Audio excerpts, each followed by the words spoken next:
દ્વારકાધીશ की जय। पूज्यपाद 108 श्री દ્વારકેશલાજી મહોદયના ચરણ કમળમાં સાષ્ટાંગ દંડવત પ્રણામ અને અહીંયા ઉપસ્થિત સર્વે વૈષ્ણવને કુંજ એકાદશીના જય શ્રી કૃષ્ણ અને ભગવત સ્મરણ। હર હંમેશ આપણે એકાદશીની રાહ જોતા હોઈએ, જેમ કહી શકીએ કે સત્સંગની રાહ જોતા હોઈએ છીએ।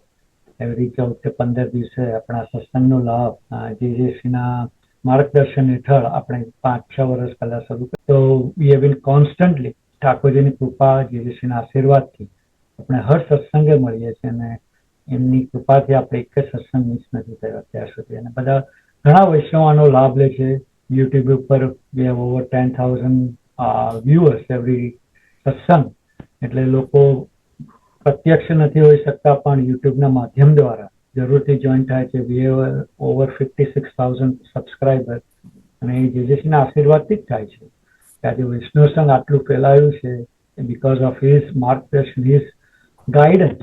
આપણને પુષ્ટિ માર્ગ માટે કેવી રીતે આગળ વધવું, કેવી રીતે આપણે વૈષ્ણવોને જોડવા, જેજેશ્રીનો હંમેશા એ જ પ્રયાસ રહ્યો છે કે બધા સાથે મળી અને સત્સંગ કરીએ અને હરેક સ્ટેટના વૈષ્ણવ આપણને એનો લાભ આપે છે અને અથાગ મહેનત કરે છે। ઇટ્સ અ પ્રાઉડ ફિલિંગ કે આ બધા વૈષ્ણવ આજે આ કેન્ટકીના વૈષ્ણવ આપણને લાભ આપશે અને ગયા સત્સંગમાં મેરીલેન્ડના, એ રીતે જ અલગ અલગ સ્ટેટના વૈષ્ણવો આપણને હેલ્પ કરે છે અને ગાઈડન્સ પણ આપણને મળે છે। અને નિશાદભાઈ every satsang because of his effort, દીપકભાઈ છે, પંકજભાઈ છે, it's a good effort by them, very great effort to combine follow up અને મેકિંગ શ્યોર કે સત્સંગમાં બધા લાભ લે। સત્સંગ એક લાવો છે સાથે મળી અને ભગવત સ્મરણ કરવાનું, કારણ કે રોજિંદા કાર્યમાં ઇવન દાવ આપણે વાર્તાજી પ્રસંગોમાં સાંભળીએ છીએ કે ગોકુળ કપ ચલો કે એ વાર્તા સર્વને યાદ છે, રાઈટ? તો એ આપણે સતત સ્મરણ કરવું જોઈએ, પણ અનફોર્ચ્યુનેટલી આપણે એટલા વ્યસ્ત હોઈએ છીએ નથી થઈ શકતું। પણ આ સત્સંગના રાતના 9 વાગે એવરી એકાદશી મળીએ છીએ, સાથે સત્સંગ કરીએ છીએ અને લોકલ સ્ટેટમાં પણ જેમ કેન્ટકીમાં થાય છે, વર્જિનિયામાં થાય છે, ફ્લોરિડામાં થાય છે, ટેક્સાસમાં થાય છે, હરેક સ્ટેટમાં, ન્યુયોર્કમાં થાય છે, ન્યૂજર્સીમાં થાય છે, આપણા ઠેર વૈષ્ણવ સંઘના સત્સંગો થાય છે local. So it is very proud feeling કે ભાઈ બધા વૈષ્ણવ સાથે મળીને at least per state they are doing it themselves, અને આવી રીતે every 14 days 15 days we meet on a Zoom માધ્યમ, ત્યારે અલગ અલગ સ્ટેટના આપણને એનો લાભ આપે છે। તો વિજયશ્રી આપણને અથાગ એક માર્ગદર્શન આપ્યું છે, તો please pass on this message. જોડાઓ, સત્સંગમાં જોડાવાથી આપણને કંઈક નવું જાણવા મળે છે। હું તો હર હંમેશ કહું છું કે નિશાદભાઈ હર હંમેશ આપણને 11 દર્શન કરાવે છે ત્યારે કંઈક ને કંઈક જાણવા મળે છે। દીપકભાઈની આપણને કયા સત્સંગનું જે રિકેપ થાય છે એમાંથી પણ કંઈક જાણવા મળે છે કે ભલે આપણે રિકેપ છે, right, but the way he says, the way he portrays, we learn something. So every Vaishnav gives us something to look forward. Every Vaishnav gives us something to think about. અને સતત એ thinking આપણને ઠાકોરજીનું સ્મરણ કરાવે છે। તો ચિંતન ને સ્મરણ એ જ કળિયુગનું આપણા માટે, જે હંમેશા કહે છે કળિયુગમાં મહાપ્રભુજી આપણને કેટલી અચ્યુત આપ્યો છે માર્ગ, ઠાકોરજીને સહજ રીતે મળી શકીએ છીએ। ઠાકોરજીને આપણા ઘરે પધરાય, આપણે એમની સેવા દ્વારા સતત એમનું સ્મરણ રહે। આપણા ઘરમાં જયારે ઠાકોરજી બિરાજતા હોય તો એમનું સ્મરણ સદાય 24 કલાક આપણી સાથે હોય છે। તો પુષ્ટિ માર્ગમાં મહાપ્રભુજીએ જે આપણને માર્ગદર્શન આપ્યું છે એ બહુ જ સચોટ છે અને બહુ જ ઉમદા છે, કારણ કે ઇટ હેઝ ચેન્જ એવરીવન્સ લાઈફ। અને જે પણ વૈષ્ણવ આ સાંભળે છે એને જ્યારે એક શબ્દ પણ કાને પડે ને હૃદયમાં જાય ત્યારે એનો ભાવ આખો બદલાઈ જાય છે। હવે સત્સંગની આગળ શરૂઆત કરીએ તો હું નિશાદભાઈને વિનંતી કરીશ કે આપણે સત્સંગનો પ્રારંભ કરીએ। વલ્લભાધીશ કી જય। જેજેશ્રીના ચરણોમાં દંડવત પ્રણામ અને સર્વ ભગવતી વૈષ્ણવોને મારા જય શ્રી કૃષ્ણ અને આજની એકાદશીની ખૂબ ખૂબ બધાઈ। અમિતભાઈએ જે વાત કરી કે આપણા સત્સંગ ઘણા વખતથી ચાલે છે, જો આપણે પાછળ જોઈએ તો આપણો સત્સંગ 2021 થી ચાલુ થયો છે, અત્યારે 2026 થયા છે। આટલો લાંબો અને આટલો સળંગ અને એક પણ સત્સંગ છૂટ્યા વગર આવું ચાલુ રાખવું એ ફર્સ્ટ ટાઈમ આઈ થિંક આપણા સત્સંગમાં જ આ પોસિબલ થયું છે। અને બીજી સત્સંગની અમિતભાઈએ વાત કરી કે સત્સંગ તો કરવો જ જોઈએ, તો એના માટેની એક સરસ વાત સાંભળી છે અને સરસ ઉદાહરણ છે કે એક ભાઈ સત્સંગમાં કાયમ 10 વર્ષથી જતા હતા. તો એમના ફ્રેન્ડે એમને પૂછ્યું કે તું 10 વર્ષથી સત્સંગ કરે છે, તને આમાંથી કેટલું યાદ રહ્યું? તો પેલો કહે છે કે હું તને જવાબ નહીં આપું, પણ હું તને સામો સવાલ કરું છું. તારા વાઈફની રસોઈ તું કેટલા વખતથી ખાય છે? તો કે જ્યારથી લગ્ન થયા ત્યારથી લગભગ 15 વર્ષ થયા. તો કે બધી રસોઈ તને યાદ છે? ક્યારે શું જમાડ્યું હતું? તો કે ના. તો કે તને શું યાદ છે? તો કે રસોઈ ખાવાથી મને જે પોષણ મળે અને મને જે વાઇટામિન્સ ને બધું મળે, બસ એ જ મારું છે. તો કે સત્સંગમાં પણ એવું જ છે. ભલે મને કશું યાદ ના રહ્યું હોય, પણ એ સત્સંગથી ઇનડાયરેક્ટલી મારા આત્માને મનને જે પોષણ મળે છે એ જ અગત્યનું છે. એનું જ નામ સત્સંગ છે. અને સત્સંગ એટલા માટે જ કરવાનો હોય છે. તો આ એક નાનકડી વાત હતી. સત્સંગનું ખૂબ જ સરસ ઉદાહરણ હતું. તો આપણે સાંભળ્યું. તો હવે આપણે ખરેખર સત્સંગની શરૂઆત કરીએ. તો સત્સંગની શરૂઆત આજે આપણે મંગલાચરણથી કરીશું. તો મંગલાચરણ આપણને આજે જયવલ શાહ સંભળાવશે. તો જયવલ. જય શ્રી કૃષ્ણ સર્વ વૈષ્ણવને જય શ્રીનો દંડવત પ્રણામ. ચિંતા સંતાન હંતારો યત્પાદાંબુજરે નવ સ્વીયાનામ તન્નિજાચાર્યાન પ્રણમામિ મુહુર્મુહુઃ યદનુગ્રહતો જંતુ સર્વદુઃખાતિકો ભવેત તમહં સર્વદા વંદે શ્રીમદ્વલ્લભનંદનમ અજ્ઞાયતિમિરાન્ધસ્ય જ્ઞાનાഞ്જનશલાકયા ચક્ષુરુન્મિલિतं येन तस्मै श्रीगुरुवे नमः. नमामि हृदये शेषे लीलाक्षिराभिशायनं लक्ष्मीसहस्रलीलाभि सेव्यमानं कलानिधिं चतुर्भिश्च त्रिभिस्तथा षड्भिर्विराजते योषो पंचधा हृदये मम. શોલવાદીશ કી જય. ખૂબ જ સુંદર જયવલ, ખૂબ જ સરસ. હવે આપણે યમનાષ્ટકનું ગાન કરીશું. યમનાષ્ટક વિશે હમણાં જ એક મને ખબર નહોતી, પણ હમણાં જ એક જગ્યાએ વાંચ્યું કે યમનાષ્ટકને પણ મંગલાચરણ તરીકે ગણે છે. કે ષોડશ ગ્રંથનું મંગલાચરણ એટલે યમનાષ્ટક. એ મને હમણાં જ ખબર પડી, એટલે ખાસ જણાવી દઉં છું. તો હવે આપણે યમનાષ્ટકનું ગાન કરીશું. યમનાષ્ટકનું ગાન આપણને આજે ધૈર્ય સંભળાવશે. તો ધૈર્ય. સર્વે વૈષ્ણવને જય શ્રી કૃષ્ણ. આજના એકાદશી માટે જય શ્રી કૃષ્ણ અને જય શ્રીના કોટી કોટી દંડવત પ્રણામ.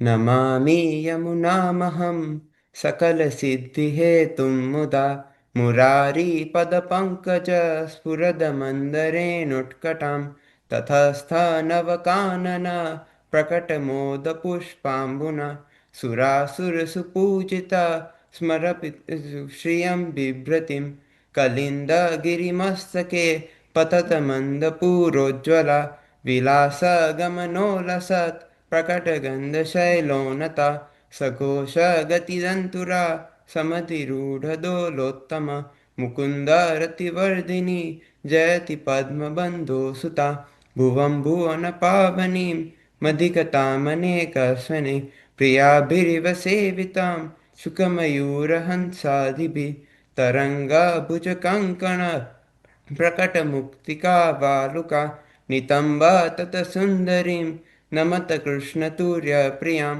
અનંતગુણભૂષિતે શિવવિરંચિદે વસ્તુતે ઘનાઘનનિભે સદા ધ્રુવપરાશરાભીષ્ટદે વિશુદ્ધ મથુરાટટે સકલ ગોપગોપીવૃતે કૃપા જગતિ સંશ્રિતે મમ મન સુખમ ભાવય યયા ચરણ પદ્મજા મુરરિપો પ્રિયં ભાવુકા સમાગમનતો ભવત સકલ સિદ્ધિદા સેવતામ તયા સતશતામિયાત કમલજા સપત્ની વયત હરિપ્રિય કલિંદયા મનસી મે સદા સ્થીયતામ નમોસ્તુ યમુને સદા તવ ચરિત્રમધ્યદ્ભુતમ ન જાતુ યમયાતના ભવતિ તે પયઃપાનત યમોપી ભગિની સુતાન કથમુહંતિ દુષ્ટાનપી પ્રિયો ભવતિ સેવનાત તવ હરેર્યથા ગોપિકા મમાસ્તુ તવ સન્નિધૌ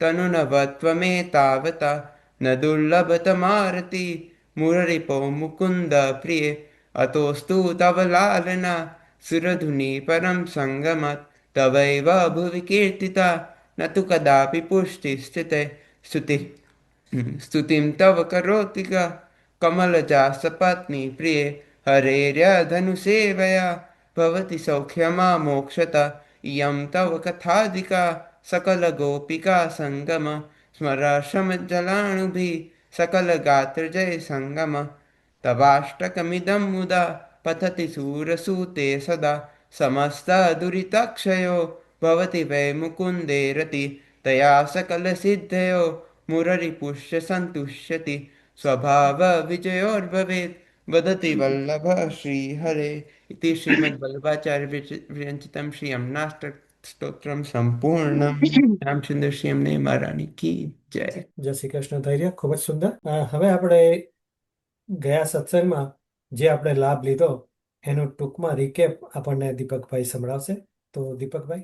नंद कुमारो में स्वामिनी वृषभानुजा कृतार्थोहम कृतार्थोहम कृतार्थोहम. પરમ પૂજ્ય જયજયશ્રીના ચરણારવિંદમાં સાષ્ટાંગ દંડવત પ્રણામ અને મારા વાલા ભગવત ચરણ અનુરાગી વૈષ્ણવોને ભગવત સ્મરણ અને જય શ્રી કૃષ્ણ.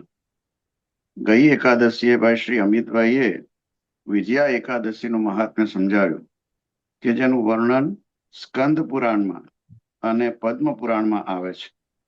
બ્રહ્માજીએ નારદજીને અને ભગવાન શ્રી કૃષ્ણએ ધર્મરાજ યુધિષ્ઠિરને આ એકાદશીનો મહિમા સમજાવતા જણાવ્યું હતું કે આ એકાદશીનું વ્રત કરવાથી તેના મહાત્મ્યનું શ્રવણ કે પઠન કરવાથી વાજપેયી યજ્ઞ કરવા જેટલું પુણ્ય મળે છે. મનુષ્યને દરેક કાર્યમાં સફળતા પ્રાપ્ત થાય છે અને તમામ પ્રકારના પાપમાંથી મુક્તિ મળે છે. રામાયણ કાળમાં ભગવાન રામ વનવાસ દરમિયાન સીતાજીની શોધમાં નીકળ્યા અને સમાચાર મળ્યા કે સીતાજી તો રાવણની લંકામાં છે. રાવણને હરાવવા સૈન્ય સાથે સમુદ્ર કિનારે તો પહોંચ્યા, પણ સમુદ્ર પાર કરવો મુશ્કેલ હોવાથી લક્ષ્મણની સલાહથી નજીકમાં આવેલા બકદાલવ્ય મુનિના આશ્રમમાં પહોંચ્યા. આ મૂંઝવણમાંથી કંઈક રસ્તો બતાવવા વિનંતી કરી. બકદાલવ્ય મુનિના કહેવા મુજબ શ્રીરામજીએ વિધિવત આ મહાવદી એકાદશીનું વ્રત કર્યું અને તેના પ્રભાવથી તેમને સમુદ્ર પર સેતુ બાંધી લંકા પર આક્રમણ કરી રાવણનો વધ કર્યો અને વિજય મેળવ્યો. તેથી આ એકાદશી વિજયા એકાદશી કહેવાય છે. જીવ એ પ્રભુનો અંશ છે, પરંતુ બ્રહ્મથી વિખૂટા પડવાથી પરમાત્માનો સદ અને ચિત ગુણ જીવમાં છે, પણ આનંદ અંશ તિરોહિત થયો છે, એટલે સ્વભાવથી દુષ્ટ બન્યો છે. મહર્ષિ મહાપ્રભુજીએ બ્રહ્મ સંબંધ કરાવી જીવને ઠાકોરજી પધરાવી આપી કૃષ્ણ સેવા સદા કાર્યા અને એ કહીને કૃષ્ણની સેવા સ્વગૃહે કરવાની આજ્ઞા કરી. તેનાથી આ કામ ક્રોધ લોભ મોહ મદ મત્સર એના ઉપર વિજય મેળવવા સર્વે ઇન્દ્રિયોને પ્રભુમાં જોડવા કહ્યું. તેથી પણ એકાદશીને વિજયા એકાદશી કહે છે. ત્યારબાદ ગ્રંથ દર્શનમાં મનીષભાઈએ શિક્ષાપત્ર 36 એના પ્રથમ 12 શ્લોકનું વાંચન કર્યું. આ સમગ્ર શિક્ષાપત્રમાં શ્રી હરરાયજી મહાપ્રભુજીએ ચિંતા ન કરવી અને થાય તો તેને સત્વરે કેવી રીતે નિવૃત્ત કરવી અને ભગવત ચરણારવિંદમાં ચિત્તને રાખવું એ વિશે સમજાવ્યું છે. ચિંતાથી ચતુરાઈ ઘટે ઘટે રૂપ ગુણ જ્ઞાન ચિંતા બળી અભાગણી ચિંતા ચિતા સમાન. અહીં ચિંતાને ચિતા સમાન ગણાવી છે. જ્યારે ચિંતાતુર મન હોય, અગ્નિની જ્વાળાઓ હોય, કામ ક્રોધ લોભ મોહ મદ મત્સર વગેરે, તો એવા ચિંતાતુર બળતા મનમાં શ્રી ઠાકોરજી કેવી રીતે પધારે? શ્રી મહાપ્રભુજી પણ જણાવે છે કે વિષયાક્રાંત દેહાનામ નાવેશ સર્વથા હરિ. વિષયોથી આક્રાંત એટલે કે ભરેલા દેહમાં પ્રભુ ક્યારેય પધારતા નથી. માટે શ્રી મહાપ્રભુજી નવરત્ન ગ્રંથમાં જણાવે છે કે ચિંતા કાપી ન કાર્યા નિવેદિતાત્મભિ કદાપિથી. જેને આત્મનિવેદન કર્યું છે બ્રહ્મ સંબંધ લીધા છે તે જીવે ક્યારે પણ ચિંતા કરવી નહીં, કારણ કે પ્રભુ કૃપા માર્ગમાં સ્થિત છે અને એ જીવની લૌકિક ગતિ ક્યારેય નહીં કરે. પ્રશ્ન થાય કે પ્રભુને વહાલા તો થવું છે, પણ વહાલા કેવી રીતે થવાય? એકવાર કોઈ કે ગોપીજનોએ બંસીને પૂછ્યું કે પ્રભુને તો આટલી બધી વહાલી કેમ છે? બંસીએ એક જ શબ્દમાં જવાબ આપ્યો કે ખાલી છું એટલે વહાલી છું, મારામાં મારું કંઈ જ નથી. આમાં કેટલો મોટો સંદેશ છે. મહાપ્રભુજીએ નવરત્ન ગ્રંથમાં કહ્યું છે કે નિવેદનમ તું સ્મર્તવ્યમ સર્વથા તાદૃશી જનૈ. આમાં તું શબ્દ વાપરીને ભારપૂર્વક કહ્યું છે કે નિવેદન મંત્રનું સ્મરણ તો ભગવદીઓ અને તાદૃશી જનો સાથે નિત્ય કરવું જ જોઈએ. બ્રહ્મ સંબંધ લેતી વખતે આપણે પ્રભુને બધું જ સમર્પણ કરી દીધું છે. સ્ત્રી, પુત્ર, ધન, ઘર, દેહ, ઇન્દ્રિયો, એના ધર્મો, અરે આત્મા સહિત સમર્પણ કર્યું છે. પરંતુ આપણે બધું ભૂલી ગયા છીએ. એટલે જો આનું સ્મરણ નિત્ય થાય, ભગવદીઓ સાથે વાત કરીએ, તો આપણે પણ પહેલેથી બંસી જેવા ખાલી જ છીએ અને પ્રભુ અવશ્ય પધારે જ. જબ મેં થા તબ હરી નહીં, અબ હરી હૈ તો મેં નહીં, પ્રેમ ગલી અતિ સાંકરી તામે દોન સમાય. બધું જ સમર્પણ થઈ ગયું.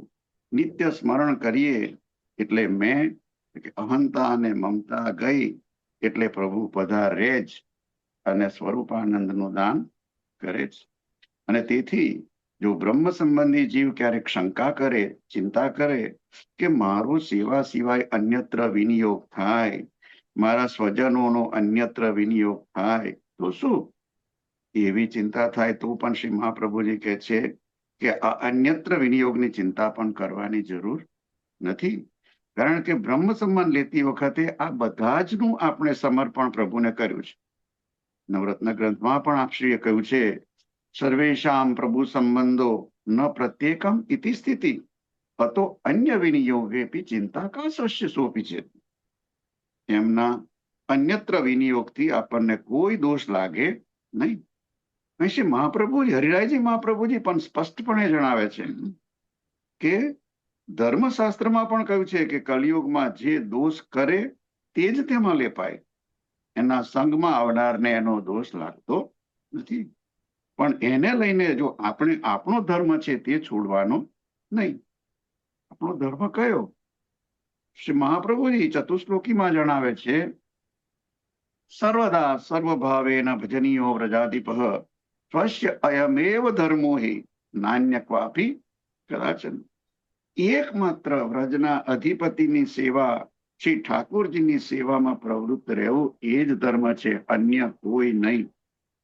શ્રી રાયજી મહાપ્રભુજી આ શિક્ષાપત્રમાં વર્તમાન કલયુગને પંચમ કહે છે, એટલે કે 4 યુગ, સતયુગ, ત્રેતાયુગ, દ્વાપરયુગ અને કલયુગ.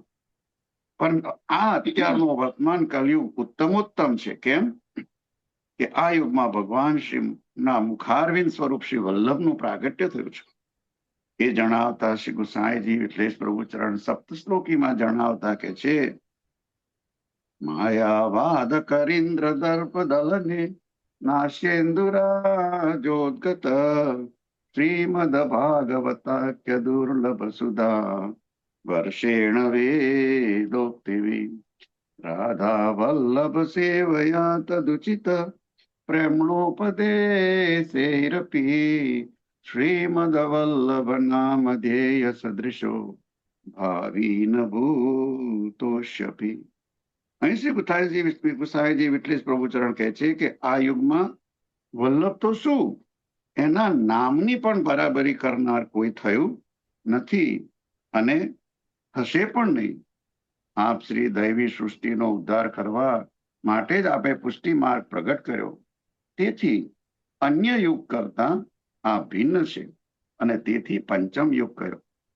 અહીં અવૈષ્ણવનો સંગ પછી ગમે તે હોય, સ્ત્રી, પુત્ર, સ્નેહીજનો, કોઈ પણ આનો સંગ ન કરવાનું કહ્યું છે. પણ જો તેમ કરતા ઉદ્વેગ થાય તો તેને ભગવદ ઈચ્છા માનવી, પણ સંસર્ગ રાખવો. પણ સત્વરે મુક્ત થવાય, ત્યાગી દેવાય, તો ત્યાગ કરવો એમાં જરા પણ બાદ લાગતો નથી. એમ પણ શ્રી મહાપ્રભુજી પંચશ્લોકીમાં જણાવે છે કે ભાર્યાદીનામ અનુકૂલસ્ય વિષ્ણુ કાર્યાની કાર્યે ઉદાસીને સ્વયં કુર્યાત અને પ્રતિકૂલે ગૃહમ ત્યજેત તત્યાગે દૂષણમ નાસ્તિ યતો કૃષ્ણ બહિર્મુખા. અને એમ કરવાથી કદાચ મનને ઉદ્વેગ થાય, એવી પરિસ્થિતિ પણ આવે, તો તેને ભગવદ ઈચ્છા માણી ચિંતાને જેમ બને તેમ સત્વરે નિવૃત્ત કરવી. સત્વરે, મહાપ્રભુજી કહે છે એકદમ સત્વરે નિવૃત્ત કરવી. ધૃતમ ત્યજેત. મહાપ્રભુજી કહે છે ચિત્તો દીર્ઘમ વિદાયાપી હરિર યદ્યત કરિષ્યતિ તથૈવ તસ્ય લીલેતી મત્વા ચિંતામ ધૃતમ ત્યજેત. ધ્રુતમ એટલે કે તરત જ. અહીં ઉદાહરણ આપીને સમજાવે છે કે રોગનું મૂળ કારણ જાણ્યા વિના જો દબાવી દેવામાં આવે તો પાછો ફરીથી ઉથલો મારે. એમ આવા સંબંધીઓ માટે સત્વરે ત્યાગ કરવાનું શક્ય ન હોય તો એમનામાંથી સૌપ્રથમ આસક્તિ દૂર કરવી અને ક્રમશઃ ત્યાગ કરવો. જેમ કાચું ફળ જો ઝાડ પરથી તોડીએ તો તોડતા વાર પણ લાગે અને એમાં ખટાશ પણ હોય, એમ અચાનક ત્યાગથી સંબંધોમાં કટુતા આવે. એટલે જેનાથી ભગવત ધર્મ છે, ભગવત સેવા છે, એમાં ચિત્ત રહે નહીં. શ્રી હરિરાયજી મહાપ્રભુજી ચિંતાનું મુખ્ય કારણ મોહ છે એમ જણાવે છે. તો એ મોહના કારણે થતી ચિંતા જો નિવૃત્ત કરવી હોય તો શું કરવું? તો એ જણાવતા ભક્ત કવિ દયારામ એમના ભક્તિપોષણ ગ્રંથમાં જણાવે છે કે સર્વ વસ્તુ છે શ્રી કૃષ્ણની, જેની છે તેને શે ન સમર્પે. આત્મા સહિત અર્પણ કરી હરિદાસ થા સિદ્ધ ડરપે. ડરપે છે કાળથી અને રહે છે ઉચાટે. કેમ? તો કે છે કે તે પરનું માન્યું પોતાનું તે માટે, જેથી બંધાયો તે વસ્તુ દે મૂકી, તારી ન જાણીશ રાઢ એ ચૂકી સેવો શ્રી કૃષ્ણ કૃપાળ. જે તારી છે જ નહીં તેને મોહ વસ્તુ તારી સમજી બેઠો છે. એને છોડી કૃષ્ણને સમર્પણ કરી હરિદાસ થઈ જાય અને કૃષ્ણ સેવામાં ચિત્ત લગાવ તો તારી ચિંતા સગળી નિવૃત્ત થઈ જશે. બધું ભગવાનનું જ છે, પણ મોહવશ માયાના આવરણને લીધે બધા આપણા લાગે છે અને તે જ ચિંતાનું કારણ અને ઉદ્વેગનું કારણ બને છે. શ્રીમદ ભાગવતમાં એકાદશ સ્કંદમાં પણ આ જ વાત કહી છે. કાયેન વાચા મનસેન્દ્રિયૈર્વા બુદ્ધ્યાત્મના વા પ્રકૃતે સ્વભાવાત કરોમિ યદ્યત સકલમ પરસ્મૈ નારાયણાયેતિ સમર્પયામિ. આ વચન પ્રમાણે શ્રી આચાર્યજી દ્વારા પુષ્ટિ માર્ગમાં સર્વ સમર્પણ કરવું અને સુખી થવું એ જણાવતા શ્રી મહાપ્રભુજી અંતઃકરણ પ્રબોધ ગ્રંથમાં પણ જણાવે છે કે સર્વમ સમર્પિતમ ભક્ત્યા કૃતાર્થોસી સુખી ભવ. ત્યારબાદ ઉત્સવ દર્શનમાં મુરવી શ્રી કલ્પેશભાઈએ શ્રીનાથજી બાવાના પાટોત્સવ વિશે બહુ જ સુંદર માહિતી આપી. જ્યારે જ્યારે શ્રીનાથજી બાવાને આપણે પાટે બેસાડીએ છીએ ત્યારે એને આપણે પાટોત્સવ કહીએ છીએ. શ્રીનાથજીના પાટોત્સવ આપણે હાલમાં શ્રીનાથ દ્વારમાં શ્રીજી બાવાને જે પાટે બેસાડ્યા મહાવદ્દી સાતમ એને ગણીએ જ છે, પણ શ્રીજી બાવા દ્વારા આમ જોવા જઈએ તો 5 પાટોત્સવ છે. કારણ કે હાલના શ્રીનાથ દ્વાર એટલે કે શ્રીનાથજીમાં બિરાજતા પહેલા જ્યાં જ્યાં શ્રીનાથજી બાવા બિરાજ્યા એ વિગતવાર જોઈએ તો વ્રજમાં શ્રી ગિરિરાજજી પર જ્યારે મહાપ્રભુજીએ શ્રી ઠાકુરજીને કંદરામાંથી બહાર પ્રગટ કર્યા, નાનું મંદિર સિદ્ધ કર્યું, પાટે બેસાડ્યા, એ પહેલો પાટોત્સવ. બીજો પાટોત્સવ જ્યારે પૂર્ણ ક્ષત્રિયને ઠાકોરજી આજ્ઞા કરી કે મારું મંદિર સિદ્ધ કરાવો, શ્રી મહાપ્રભુજીની આજ્ઞાથી પૂર્ણ ક્ષત્રિયે મંદિર સિદ્ધ કરાવવાનું શરૂ કર્યું, પણ દ્રવ્ય તો પાયો પૂર્વમાં જ વપરાઈ ગયું. પછી શ્રી મહાપ્રભુજીની આજ્ઞા લઈ કમાવા ગયા, દ્રવ્ય કમાઈને મંદિર સિદ્ધ કરાવ્યું. તે દિવસ હતો વૈશાખ સુધી ત્રીજ, અખાત્રીજ. તે દિવસે ગિરિરાજી પર ભવ્ય શિખરબંધ મંદિરમાં શ્રીનાથજી બાવાને પાટે પધરાવ્યા, તે બીજો પાટોત્સવ. ત્યારબાદ ગઢાની રાણી દુર્ગાવતીના મનોરથ સ્વરૂપે શ્રી ગુસાઈજી અને એમના સાતે લાલ સહિત મથુરા સદગરામાં બિરાજ્યા હતા. અને જ્યારે શ્રી ગુસાઈજી એકવાર પરદેશ પધાર્યા હતા ત્યારે શ્રીનાથજી બાબાએ ગિરધરજીને આજ્ઞા કરી, મારે તો તમારે ત્યાં આવવું છે. અને ગિરધરજી રથ લઈ ગિરિરાજજીની તળેટીમાં મૂકી શ્રીનાથજી બાબાને પોતાના ખભા પર બેસાડી પછી રથમાં બેસાડી મથુરા સદગરામાં પધરાવી લાવે છે. આ દિવસ મહાવદ્દી સાતમનો હતો, એ ત્રીજો પાટોત્સવ, જ્યાં શ્રીજી બાબા બધા બાળકો સાથે હોળી પણ ખેલ્યા હતા. ત્યારબાદ શ્રીનાથજી બાબા ગિરિરાજજી પધારી, ગિરિરાજજીથી પધારી સિંહાડ એટલે કે આજના શ્રીનાથદ્વારામાં પધાર્યા. એ દિવસ પણ મહાવદ્દી સાતમનો હતો કે જેને આપણે અત્યારે પણ શ્રીજીના પાટોત્સવ તરીકે ઉજવીએ છીએ. ત્યારબાદ યવનોના અને મ્લેચ્છ રાજાઓના આક્રમણને કારણે આપ શ્રી લીલા કરીને એવી લીલા કરી કે ઘસિયાળ પધાર્યા. તે પણ મહાવદ્દી સાતમનો પાટોત્સવ તેને પણ ગણાય છે. પરંતુ આ બધા જ ગુપ્ત રીતે મનાવતા પાટોત્સવ છે. પણ જે પ્રચલિત પાટોત્સવ છે તે આજના હાલના શ્રીનાથજીમાં શ્રીજી બાબા મહાવદ્દી સાતમના રોજ પાટે બિરાજ્યા, તેને આપણે શ્રીનાથજી બાબાના પાટોત્સવ તરીકે ઉજવીએ છીએ. ત્યારબાદ વાર્તાજી દર્શનમાં બીનાબેને શ્રી ગુસાઈજીના 252 વૈષ્ણવોની વાર્તા પૈકી વાર્તા નંબર 19 બે ભાઈ પટેલ ગુજરાતમાં રહેતા હતા તેમની વાર્તાનો ભાવ કર્યો. આ બંને ભાઈ ગુજરાતમાં એક કણવી પટેલને ત્યાં જન્મ્યા. બાળપણમાં જ માતા પિતાનું મૃત્યુ થવાથી કાકા સાથે રહેતા. વર્ષ 20-22 થયા ત્યારે એક સંઘ સાથે વ્રજયાત્રા કરવા નીકળ્યા.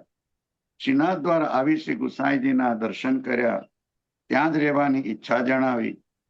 જે પણ ટેલ હોય તે કરીશું એમ જણાવ્યું. મોટા ભાઈને જલગરિયાની જલ ભરવાની, નાનો ભાઈ જે બહુ જ ભોળો હતો તેને ગાયોને નીરવાની એટલે કે ગભાણ સાફ કરી ઘાસ નાખવાની સેવા સોંપી. નાનો ભાઈ એટલા પ્રેમથી ગાયોની સેવા કરતો, ગભાણ સાફ કરતો, ઘાસ પણ ચોખ્ખું કરીને ગાયોને ખવડાવતો અને એમાં એટલો બધો ઓતપ્રોત થઈ જતો કે જમવાનું પણ ભૂલી જતો. કેટલીક વાર મોડો પહોંચતો, કેટલીક વાર સાંજે પ્રસાદ લેવા જતો. પણ આનો મુગ્ધ ભાવ જોઈને શ્રીજી બાબા પ્રસન્ન થઈને દર્શન એને આપતા. એકવાર બહુ મોડું થઈ જવાથી શ્રીજી બાબાએ જાતે પોતાનો શૈયા ભોગનો લાડુ આપ્યો. તે જ ખાઈને ગાયોની સેવા કરી, પાતળ ન લીધી. શ્રી ગુસાઈજીએ પાતળ લેવાનું ન લેવાનું કારણ પૂછ્યું ત્યારે એને આ લાડુની વિગત જણાવી કે અડધો ખાધો છે ને અડધો મારી પાસે છે. એ લાડુ શ્રી ગુસાઈજીએ રામદાસ ભીતરિયાને બતાવ્યો તો એ પણ આશ્ચર્ય પામી ગયા. ત્યારથી જો એ પાતળ લેવા ન આવે તો પાતળ કોઈકના દ્વારા ગભાણમાં પહોંચતી કરતા. અહીં ગૌ સેવાનું મહાત્મ્ય સમજાવ્યું છે કે જેનાથી શ્રીજી બાબા અતિ પ્રસન્ન થાય છે. આ પટેલ ભોળો હતો તેથી શ્રી ગુસાઈજીને કાકાજી કહીને જ બોલાવતો. અને વૈષ્ણવ જયારે કહે કે એમનું નામ તો વિઠ્ઠલનાથજી છે તો ના માને. ગુસાઈજીને કહે છે કે મને તો બધા ખોટું ખોટું કહે છે, પણ હું તો આપને કાકાજી જ કહીશ. આ સાંભળીને ગુસાઈજી પણ અતિ પ્રસન્ન થતા. આ પટેલ એટલો બધો ભોળો હતો કે ચોમાસામાં કાદવ થાય, ગભાણ સાફ કરવામાં બહુ સમય થાય, ફુરસદ મળે નહીં એટલે પ્રસાદ લેવા પણ ન જાય. તો શ્રીનાથજી બાબા એને કહેતા કે તું પાતળ લઈ આવી ખાઈને પછી ગાયોની સેવા કરજે. તો શ્રીનાથજી બાબાને પણ એમ કહેતો કે બાબા તમે તો બાળક છો, હમણાં સાંજ પડે ગાયો આવશે તો શું ભીનામાં બેસશે? તમે મને બાળક બુદ્ધિ ના આપો. આમ શ્રીનાથજીના વચન પણ ના માનતો. હવે તે દિવસે વરસાદ બહુ હતો, પાતળ લેવા ગયો નહીં. બપોરે બી શ્રીનાથજી બાબાએ થોડું કંઈ આપ્યું તો એ ખાઈને રાત્રે સૂઈ ગયો.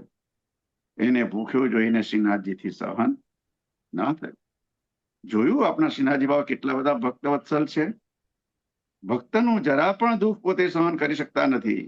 તેથી પોતે પહોળતી વેળા ઝારી બીડા બંટા લઈ ગભાણમાં સ્વામીજીના આગ્રહથી એમને પણ સાથે લઈ અને આવ્યા. પોતાના સ્વહસ્તે લાડુ ખવડાવ્યો, ઝારીજીથી જલ પીવડાવ્યું, બીડા આપ્યા અને ઝારી બંટા ત્યાં જ છોડ્યા અને પર્વત પર પધાર્યા. પટેલ તો સવારે જાગ્યો. ઝારી બંટા શ્રીજી ભૂલી ગયા છે, બાળક છે ને એમ કહીને ગોખલામાં મૂકી દીધા. બધી ગાયોની સેવા રોજની કરી પછી જારી બંટા લઈ શ્રી ગુસાઈજીના દર્શને આવ્યા અને રાતની બધી વાત કહી. ત્યારથી શ્રી ગુસાઈજીએ રામદાસને આજ્ઞા કરી કે એની પાતળને ખીરકમાં જ પહોંચતી કરવાની, કારણ કે એને માટે પ્રભુને આટલો બધો શ્રમ લેવો પડ્યો. પછી તો એ પાતળનું ભોજન પણ લેવાનું બંધ કરી દીધું. 2 દિવસ તો પાતળ પણ એમની એમ જ પડી રહી. તો ભીતરિયાએ શ્રી ગુસાઈજીને કહ્યું કે પટેલ તો 2 દિવસથી પાતળ પણ લેતો નથી, એમની એમ જ છે. શ્રી ગુસાઈજીએ કારણ પૂછ્યું ત્યારે જણાવ્યું કે હવે તો હું શ્રીનાથજીની ગ્વાલ મંડળીમાં જમું છું, એટલે મને ભૂખ નથી લાગતી. આ સાંભળી શ્રી ગુસાઈજીનું હૃદય ભરાઈ આવ્યું. અહીં એ બતાવ્યું કે શ્રીજી બાવાને મેળવવાનો સરળ ઉપાય ગાયોની સેવા છે. એવા શુદ્ધ ભાવથી કરવાથી સેવાને પ્રભુ બહુ જલ્દી પ્રસન્ન થાય છે. એકવાર શ્રીનાથજીના સિંહ દ્વારનો પૂર્યા દરવાન કોઈ કામ માટે બહાર ગયો હતો, ત્યારે શ્રી ગુસાઈજી આ ભોળા પટેલને રખેવાળી કરવાનું કહ્યું. અને એકવાર તે અડધી રાત થઈ ગઈ ત્યારે શ્રીનાથજી સ્વામિનીજી વ્રજભક્તોના યુથ સાથે બહાર પધાર્યા. આ પટેલને બહાર જવા દેવા માટે કહ્યું તો આ ભોળા પટેલે કહ્યું કે અડધી રાત્રે વનમાં આટલી બધી સ્ત્રીઓ સાથે ને આટલા બધા ઘરેણા પહેરીને ક્યાં ચાલ્યા? કોઈ ઘરેનું પડી જાય ને કાકાજી મને ખીજાય તો મારે શું કરવાનું? સવારે મને પાતળ ના આપે. ત્યારે શ્રીજી બાબે એક હાર આપ્યો અને કહ્યું કે આ હાર કાકાજીને બતાવજે, તને નહીં ખીજાય. પછી શ્રીજી બાબા એમની પાછળ સ્વામિનીજી ને વ્રજભક્તોના યુથ બધા બહાર વનમાં ગયા. ભોળો વિચારે કે આટલી બધી મંદિરમાં કેમ કેમ રહેતી હશે, જગ્યા તો છે નહીં, પણ મને વનમાં એમની પાછળ જઈને જોવા દે કે બધા કરે છે શું. ભોળો એમની પાછળ ગયો. શ્રીનાથજી વૃંદાવન પરાસોલી પધાર્યા. ભોળો કુંજની પાછળ નીચે વૃક્ષની પાછળ લપાઈને બેઠો. શ્રીનાથજીએ સ્વામિનીજી વ્રજભક્તો સાથે રાસ કર્યો. ભોળાને રાસ મંડળના દર્શન કરાવ્યા. બધા થાકીને યમુનાજી નજીક બિરાજ્યા ત્યારે ભોળો પટેલ રાસ મંડળના સ્થળે જઈ બધા આભરણ વીણવા લાગ્યો. શ્રીજી બાવાએ યમુનાજીના ઘાટ પર પણ રાસ કર્યો. ત્યાંથી પણ આભરણો વીણ્યા અને પોટલી બાંધીને સીધો ગુસાઈજી પાસે બેઠકમાં ગયો. શ્રીજી બાવા બધા જ વ્રજભક્તોના યુથ સહિત મંદિરમાં પધાર્યા. ભોળાએ બધા જ આભરણની પોટલી શ્રી ગુસાઈજી આગળ મૂકી બધી વાત કરી. શ્રી ગુસાઈજીએ ભોળાને કહ્યું કે આજ પછી તું શ્રીનાથજીને રોકતો નહીં અને એમની પાછળ જતો નહીં. એ જ્યાં પધારે ત્યાં પધારવા દેજે. અને આજથી સિંહપોળનું એક કમાડ તારે ખુલ્લું રાખવાનું. અમે તારી પર ખીજાઈએ નહીં, કેમ કે શ્રીનાથજીને પધારવામાં શ્રમ ન પડે. તે દિવસથી આજ સુધી પણ સિંહ પોળના બંને કપાળ ક્યારેય પણ બંધ રાખવામાં આવતા નથી. આ ભોળો શ્રી ગુસાઈજીનો એવો કૃપાપાત્ર સેવક હતો કે શ્રીનાથજી બાવા જ્યારે પણ પધારે ત્યારે એને દર્શન આપીને પધારતા. આવો એ ભોળો અને આવા એ ભોળાના ભગવાન. એમની વાર્તાનો ભાવ ક્યાં સુધી કહીએ.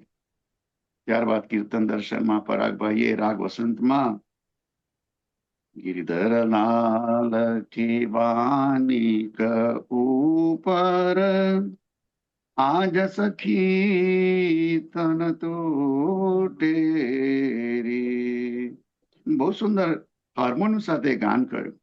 ખૂબ જ આનંદ થયો. હવે પુનઃ પૂજ્ય જય જયશ્રીના ચરણારવિંદમાં સાષ્ટાંગ દંડવત પ્રણામ કરી મારી વાણીને વિરામ આપું અને આગળના સત્સંગ માટે હું રવિશ નિષાદભાઈને વિનંતી કરું. આજની કુંજ એકાદશી કે આમલકી એકાદશીના સર્વ વૈષ્ણવને ભગવત સ્મરણ અને જય શ્રી કૃષ્ણ. શ્રી વલ્લભાધીશ. જય શ્રી કૃષ્ણ દીપકભાઈ. ખૂબ જ સુંદર આપે રીકેપ કરાવ્યો અને સુંદર લાભ આપ્યો. ખૂબ ખૂબ આભાર. હવે આપણે સત્સંગ આગળ વધારતા 11 દર્શન કરીશું. સર્વપ્રથમ વલ્લભાધીશ કી જય.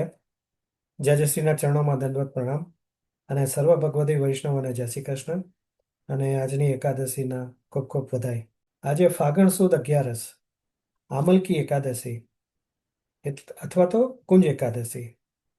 આમલકી એકાદશીનું મહાત્મ્ય આ બ્રહ્માંડ પુરાણમાં શ્રી વશિષ્ઠ મુનિ અને બાધાંતા રાજા વચ્ચેની વાતચીતમાં વર્ણવવામાં આવ્યું છે. પૌરાણિક સમયમાં વિદિશા નામની નગરી હતી. તેમાં ઘણા સમૃદ્ધ અને ધાર્મિક બ્રાહ્મણો, ક્ષત્રિયો, વૈશ્યો અને શૂદ્રો રહેતા હતા. આ સુંદર નગરમાં કોઈ પાપી કે નાસ્તિક વ્યક્તિ ન હતી. આખી નગરીમાં કાયમ વૈદિક મંત્રોનો અવાજ જ સંભળાતો હતો. આ પવિત્ર નગરીમાં ચિત્રરથ નામે એક સત્યવાદી રાજા રહેતો હતો, જે ચંદ્રવંશના રાજા અશ્બિંદુકના કુળમાં જન્મેલો હતો. રાજા ચિત્રરથ ઘણો શક્તિશાળી, સમૃદ્ધ અને શાસ્ત્રોનો જાણકાર હતો. તેના કાર્યકાળ દરમિયાન રાજ્યમાં ઘણી સમૃદ્ધિ અને બધા જ પ્રકારનું સુખ હતું.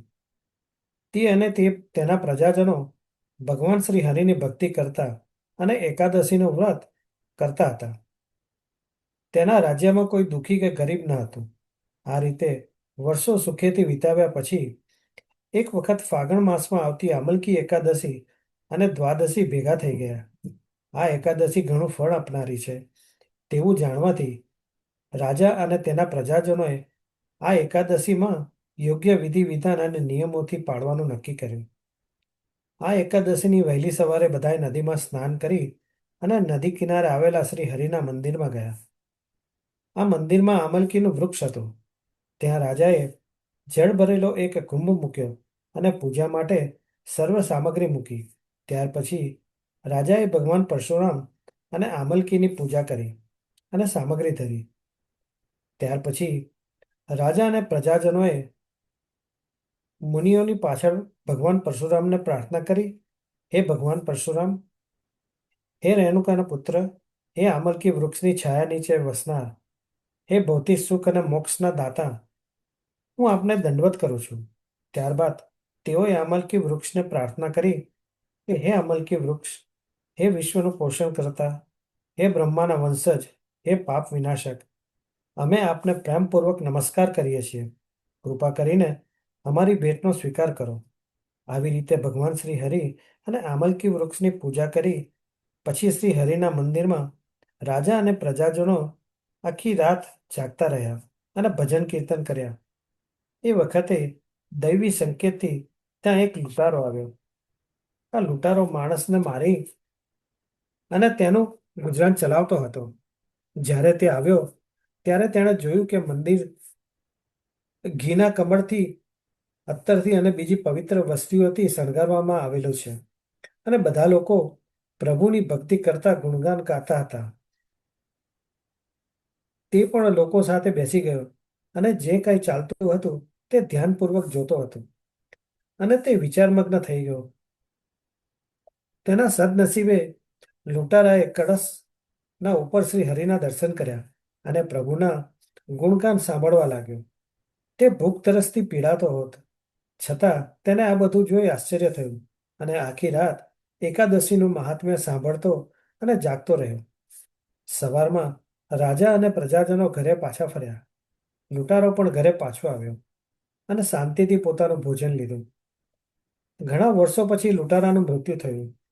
આમલકી એકાદશીના પ્રતાપે અને એકાદશીની રાત્રે જાગતા રહેવાથી એની ફળ સ્વરૂપે લૂંટારો બીજા જન્મમાં રાજા થયો. તેનું નામ વાસુરથ હતું. તે જયંતી નગરીના વિદુરથ રાજાના પુત્ર તરીકે જન્મ્યો હતો. વસુરથ રાજાએ 10 લાખ પરગણા પર રાજ્ય કર્યું. તે ખૂબ જ શક્તિશાળી હતો અને શ્રી હરિનો મહાન ભક્ત બન્યો. એક વખત રાજા વસુરથ જંગલમાં શિકાર કરતા ભૂલો પડ્યો. તે ખૂબ જ થાકી ગયો હતો અને ખૂબ ભૂખ લાગી હતી. તેથી રાજા જંગલમાં આડો પડ્યો અને થાકના કારણે ઊંઘી ગયો. એટલામાં કેટલાક જંગલી લોકો ત્યાં આવ્યા અને રાજાને જુદી જુદી રીતે ગભરાવવા લાગ્યા. તેઓ એમ માનતા કે રાજાએ તેમના પિતૃઓને અને સંબંધીઓને પૂર્વે મારી નાખ્યા છે. તેથી રાજાને દુશ્મન માની જંગલી લોકોએ તેમના હથિયાર લઈ રાજાને મારવા લાગ્યા. પરંતુ તેમના આશ્ચર્ય વચ્ચે તેમનું કોઈ પણ હથિયાર રાજાને સ્પર્શ કરી શક્યું નહીં. જ્યારે તેમના બધા જ હથિયાર વપરાઈ ગયા ત્યારે તેઓ ગભરાઈ ગયા અને થાકી ગયા. તે સમયે રાજાના શરીરમાંથી ચંદનને સુગંધી મહેકથી દૈદીપ્યમાન સુંદરી બહાર આવી. તેની આંખો ગુસ્સાથી લાલ ચોળ હતી. તેણે ત્રિશૂળ હાથમાં લઈ ગુસ્સાથી જંગલી લોકોને આગ મારવા ઘસી અને ગણતરીની પળોમાં જંગલીઓને મારી કાઢતા.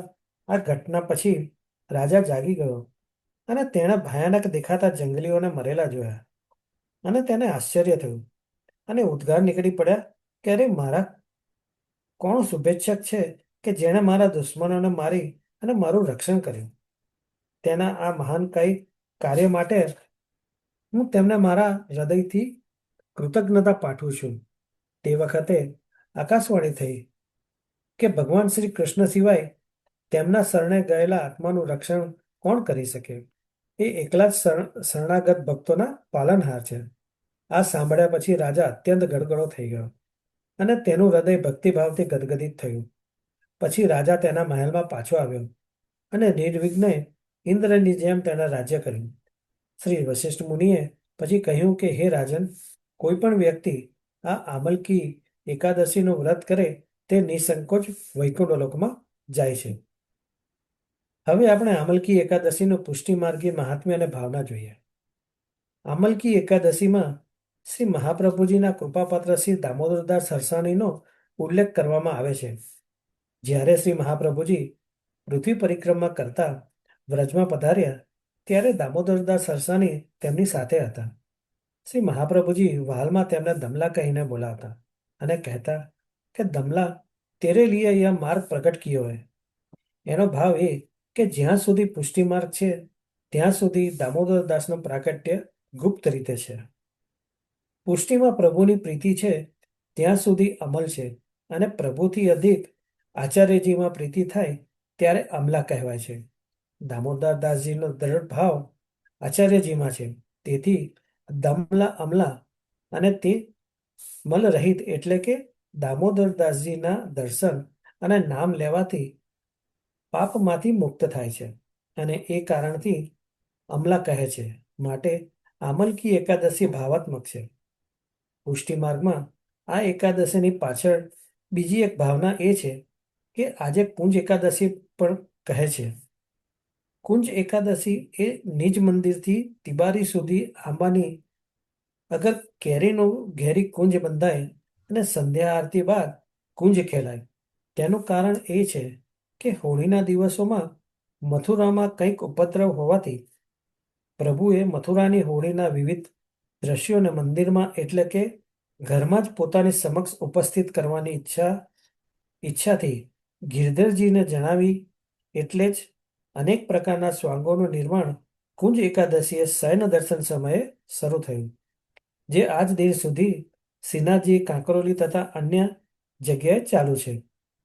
શ્રી બ્રહ્મા, વિષ્ણુ, ગણેશ, ઇન્દ્ર વગેરે દેવો પોતાના વેશ અને રૂપોમાં પ્રભુની લીલા જોવા મંદિરોમાં પધારે છે અને તેમના આગમનનું સ્મરણ હોળી ખેલમાં કુંજ એકાદશીથી કરાય છે. જ્યાં પ્રભુ સાક્ષાત વ્રજમાં લીલાઓ કરતા હોય તે જોવા દેવતાઓ અવશ્ય પધારે છે. કુંજ એકાદશીમાં હોળી ખેલમાં પણ આ ભાવ છે. દેવતાઓ ઉપરાંત વિવિધ સંપ્રદાયના સાધુ સંતો અને મહંતો પણ ત્યાં આવી શ્રીનાથજીને રીઝવવા વિવિધ પ્રકારના ગાન, તાલ, નાચ અને અનેક પ્રકારની ચેષ્ટાઓ કરે છે. પુષ્ટિ મંદિરોમાં એકાદશીથી દોલોત્સવ સુધી 5 રંગોથી રાજભોગ ખેલાય છે અને શયનના દર્શનમાં પણ અબિલ ગુલાલ ઉડે છે અને આરતી પછી પ્રભુ સાનિધ્યમાં પલનાની બારીમાં કીર્તનિયાઓ નાચે છે. ત્યારે સ્વાંગમાં દેવતાઓનું આગમન અને નાચ પણ થાય છે. એમ માનવામાં આવે છે કે હોળીમાં રંગોત્સવમાં અને કુંજ એકાદશીએ શ્રીનાથજી વહુજી અને બેટીઓ સાથે પ્રત્યક્ષ હોળી ખેલ્યા હતા અને ફગવામાં અનેક વસ્તુઓ માંગી હતી. વ્રજવાસીઓએ પણ વનમાં પોતપોતાની કુંજોમાં ભાવથી હોળી ખેલાવી અને અનેક પ્રકારની સામગ્રીઓ પ્રભુને આરોગાવી હતી. વ્રજના કુંજલીલા ભાવ સિદ્ધ છે. જેને જેવા ભાવનો અધિકાર હોય તેને તેવા પ્રકારના ભાવાત્મક સ્વરૂપના દર્શન વ્રજની 84 કોષની કુંજોમાં થાય છે. વ્રજમાં પ્રભુ યુગલ સ્વરૂપે 12 નિકુંજની ભીતર બિરાજમાન છે.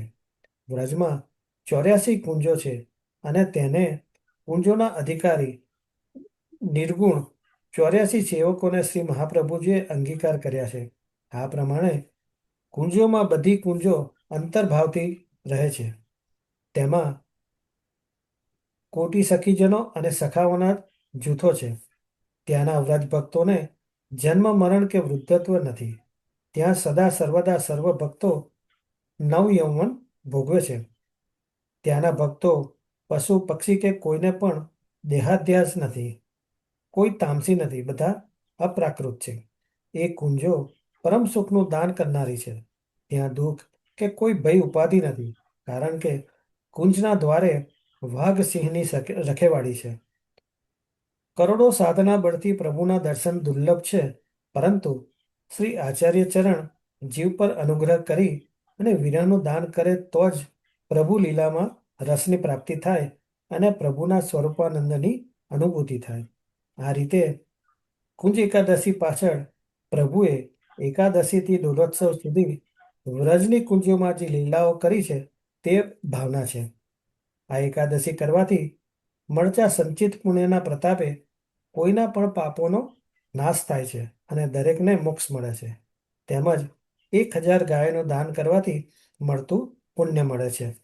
બસ આટલું કહી હું મારી વાણીને વિરામ આપું છું અને સર્વ ફરી એકવાર જય શ્રી કૃષ્ણ. નૈશાદભાઈ, બહુ સરસ રીતે આપણે કુંજ એકાદશીનું મહત્વ સમજાયું. ખાસ અગત્યની માહિતી કે જે આપણને જુલાઈમાં પધરામણી છે 17, 18, 19 ખાસ કરીને ફ્લોરિડા ખાતે ભાગવતજી પર એમનું વચનામૃત છે. પછી 21, 22 એટલાન્ટામાં યમુનાજીનું પર પ્રવચન છે. અને again we will not have our camp this year unfortunately, કારણ કે આપણને વ્યવસ્થા નથી થઈ શકી. It was little bit too late for us, પણ definitely we will have next year because we will do it ahead of time in November or December. તેજસ્વીની અનુકૂળતાએ આપણે ટાઈમ ટેબલ ગોઠવીશું. પણ આગળનો પ્રવાસ પણ હું આપ સર્વને ટૂંકમાં જણાવીશ. જેમ તેજસ્વી હમણાં હાલમાં નૈરોબી છે અને જેવા અમદાવાદ ખાતે પધારશે ત્યારે એમની સાથે બેસીને વિલ ફાઇનલાઇઝ ધ હોલ આઇટિનરી. બેટીજી પણ પધારવાના છે અને વી try to go as many state as we can. પણ ડેફિનેટલી 17, 18, 19 જુલાઈ તો અહીંયા 3 દિવસનું ભગવતજી પર પારાયણ કથા પણ છે અને 21, 22 એટલાન્ટામાં છે. તો જેનાથી શક્ય હોય આવજો. ખૂબ આનંદ આવશે. અહીંયા આપણે ફ્લોરિડાની હવેલી ખાતે જેજસની નેતૃત્વમાં આપણે ગિરિરાજ નું પણ આપણે પૂજન કરવાના છે. એનું પણ સ્થાપન થવાનું છે. તો પણ જરૂરથી જેને પણ એમાં જોડાવવું હોય જરૂરથી જોડાજો. એક અચૂક લાવવો છે, કારણ કે પ્રત્યક્ષ ગિરિરાજ જે આપણને જે દિવસે પધરાવ્યા છે તે આપણે સ્થાપીશું. તો ડેફિનેટલી જેનાથી અવાય જોડાજો, પણ જે પધારે જરૂરથી જોડાજો, જેથી કરીને આપણને કંઈક જાણવા મળે, કંઈક શીખવા મળે ને એમના આશીર્વાદ મળે. એ જ મહત્વનું છે. અને આઈ એમ વેરી હેપી કે જયવલ, ધૈર્ય, હર્ષિત આપણા વૈષ્ણવ સંઘ એકેડેમીના બાળકો છે જે આટલું સરસ આપણને યમનાષ્ટક હોય કે આશ્રયપદ હોય કે મંગલાચરણ આપણને લાભ આપે છે. Opportunity two put your kid in this kind of classes આપણી વૈષ્ણવ સંઘ એકેડેમીમાં બહુ સુંદર રીતે કિશોર પુષ્ટિમાં શાસ્ત્રીજીના ગુરુજી આપણને શીખવાડે છે અને બહુ સચોટ રીતે આપણને સ્ટેપ બાય સ્ટેપ હવે ગીતાજીની ઉપર આખું શરૂ કરશે તો એમના ક્લાસીસ. તો જે પણ બાળકો હજી ન જોડાજો. It's opportunity. સંઘ એકેડેમી જેજેસીની સ્થાપના એમને એના માટે જ કરી કે આપણી ભાવિ પેઢીને કેવી રીતે આમાં લાવવા. Really it's a great feeling કે આપણા બાળકો આમાં સરસ રીતે લાભ આપે છે. અને પુષ્ટિમાં હું હમણાં એક ભજન સાંભળતો હતો કે રંગ લાગ્યો શ્રીનાથજીનો રંગ લાગ્યો, મહાપ્રભુજીના સત્સંગનો રંગ. આ સત્સંગ આપણને આ હોળીમાં તો એ રંગ લગાડે જ છે ને સદાય 365 days એ સત્સંગ એક ચેતના આપે છે કે ના, it gives me that energy. So it really fuels. નૈશાદભાઈ આપણને શરૂઆતમાં જ જણાવે છે કંઈ પણ હોય તમે સાંભળો કે ન સાંભળો એ તમને જરૂરથી પ્રેરણા આપે છે, તમારા જીવને પ્રેરણા આપે છે, તમારા આત્માને પ્રેરણા આપે છે. તો એના માટે આપણે કરીએ છીએ. તો રિયલી એમના સિદ્ધાંતો આપણે સાંભળીએ છીએ અને કેટલું સચોટ બધા વૈષ્ણવ મહેનત કરે છે. તો આઈ એમ રિયલી આટલા 5-6 વર્ષથી આપણે 2021ની જેમ નિશાદે કહ્યું એક સત્સંગ we are enjoying, we are learning every single time. જેમ જેજેસીની કથાઓ હોય છે, ભાગવતજીની કથા હોય કે સોળસગ્રંથની હોય કે શિક્ષાપત્રની, but every time you listen you learn something new. કારણ કે આપણું મેં ગયા સત્સંગમાં પણ કહ્યું કે આપણનું એટલું વાંચન નથી આપણી પાસે એટલી ધીરજ કે બેસીને વાંચીએ. પણ આવી રીતે બે શબ્દો પણ આપણા કાને પડે ને તો આપણું જીવન ધન્ય થઈ જાય, આપણું જીવન આખું બદલાઈ જાય છે. અને અત્યારના બાળકો જે રીતે આમાં ભાગ લે છે, અને હવે તો યુથ પણ ક્લાસીસ શરૂ થયા છે, યુથના ગ્રુપ છે, મયુરભાઈને કોન્ટેક્ટ કરજો, બેટીજી એના ક્લાસીસ ચલાવે છે વાયા ઝૂમ.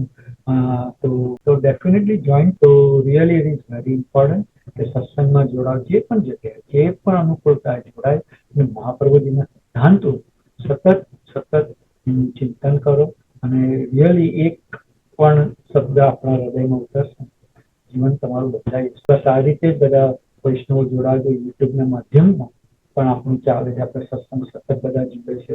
તો બસ મારી વાણીને અહીંયા જે શ્રીના ચરણોમાં વિરામ આપી અને નિશાબેને કહીશ કે આગળ સત્સંગ પ્રારંભ કરો. વલ્લભાય. Thank you Amitbhai. હવે આપણે સત્સંગ આગળ વધારતા ગ્રંથ દર્શન કરીશું. ગ્રંથ દર્શનમાં આપણે શિક્ષાપત્ર લઈએ છીએ, તો આજે એનું દર્શન આપણને મયુરભાઈ શાહ કરાવશે. તો મયુરભાઈ. श्री वल्लभाधीश की जय, श्री गोवर्धन नाथ जी की जय, श्री गुसाई परमदयाल से विठ्ठल नाथ जी की जय. जेजीना चरणों में दंडवत प्रणाम. शिक्षा पत्र 36 श्लोक 13. भक्त दुखा सहिष्णुस्तम सदैव ही निवर्तयेत, अशक्य हरिरेवास्ति तेवमेव प्रभुर्वच. भक्तना दुखने सहन न કરી શકે એવા પ્રભુને તે જ સમયે પ્રતિબંધ નિશ્ચય નિવૃત્ત કરે, કારણ કે આપણાથી કશું ન બને ત્યાં હરિ જ આપણા રક્ષક છે, એમ શ્રી મહાપ્રભુજીનું વચનામૃત છે. ઉપર કહ્યા પ્રમાણે નિવૃત્તિને અર્થે સર્વ પદાર્થ સ્ત્રી પુત્રાદિક પ્રભુમાં નિવેદન કરી હરિશરણે રહેવું, પરંતુ તેમાં સર્વ કુટુંબ દુઃખ આપે, જ્ઞાતિનું દુઃખ થાય, પોતે એકલો રહે, રોગાદિક થાય, દ્રવ્યાદિકની હાનિ થાય, નેત્રાદિક અંગ શિથિલ થાય, રાજાદિકનો દંડ થાય, પાનાદિકનો સંકોચ થાય, ત્યારે જો એકલો હોય તો કોણ સહાય કરે? એ સંશયનું નિરાકરણ એ છે કે શ્રી ઠાકોરજી ભક્તનું દુઃખ સહી શકતા નથી. ભક્તને દુઃખ પામતો જોઈ શ્રી ઠાકોરજી તત્કાલ તે દુઃખ નિવૃત્ત કરે છે. વિવેક ધૈર્યાશ્રય ગ્રંથમાં શ્રી મહાપ્રભુજીનું વચન છે કે અશક્યમાં કે સુશક્યમાં સર્વથી શ્રી હરિ શરણ આશ્રય સ્થાન હોવું જોઈએ. આ પ્રકારે હરિશરણ ભાવના રાખી દુઃખ સહન કરવાથી ભગવાન પ્રતિબંધ દૂર કરશે. દ્રષ્ટાંતમાં પ્રહલાદજીને ભગવાને અન્ય સર્વ પ્રતિબંધથી નિવૃત્ત કર્યા. ભગવાન ગીતાજીમાં અર્જુનને અતિ રહસ્ય ઉપદેશ અંતે આપે છે, સર્વ ધર્મનો પરિત્યાગ કરી એક મારા શરણે આવ, હું તને સર્વ પાપમાંથી મુક્ત કરીશ, શોક મા કર. આમ અંતે શુકર શરણ માર્ગ ભગવાન સ્વયં અર્જુનને ઉપદેશે છે. ભક્તિ વૃદ્ધિની ગ્રંથમાં શ્રી આચાર્યજી મહાપ્રભુ જ કહે છે કે બાધની સંભાવના હોય તો એકાંતમાં વાત યોગ્ય નથી. હરિ તો સર્વત્ર રક્ષા કરશે જ, એમાં સંશય નથી. તેથી સર્વ પ્રકારે એક શ્રી હરિનો જ આશ્રય કરવો. શ્લોક 14. યાવચ્છક્તિ પ્રકર્તવ્યો હ્યુંપાયસ્ત નિર્વર્તને પ્રતિફલે ચ તત્યાગ પર્યંત વિહિતમ પુનઃ. પ્રતિબંધની નિવૃત્તિ નિમિત્ત પોતાની શક્તિ પ્રમાણે ઉપાય કરવો. સ્ત્રી પુત્રાદિક પ્રતિકૂળ હોય તો તેમનો ત્યાગ કરવો, એમ શ્રી આચાર્યજી નિબંધમાં કહે છે. સ્ત્રી પુત્રાદિક ઉદાસીન રહે તો વૈષ્ણવે પોતે સેવા કરવી, પણ જો પ્રતિકૂળ થાય તો ગૃહ ત્યજવું. આ પ્રકારે વૈષ્ણવે પ્રતિબંધની નિવૃત્તિ પૂર્વક હરિશરણ રહેવું, પ્રતિબંધના ત્યાગમાં મન રાખવું. જો કોઈ કુટુંબી સ્ત્રી પુત્ર માતા પિતાદી પ્રતિકૂળ હોય તો તેમનો ત્યાગ કરવો. જો અનુકૂળ હોય તો એકલો સેવા કરે અને એમને મહાપ્રસાદ અને પ્રસાદી વસ્ત્ર આપી એમનું પોષણ કરે. જો તેઓ કેવલ પ્રતિબંધરૂપ હોય, ભગવત ધર્મમાં દોષ રાખે તો એમનો ત્યાગ કરવો.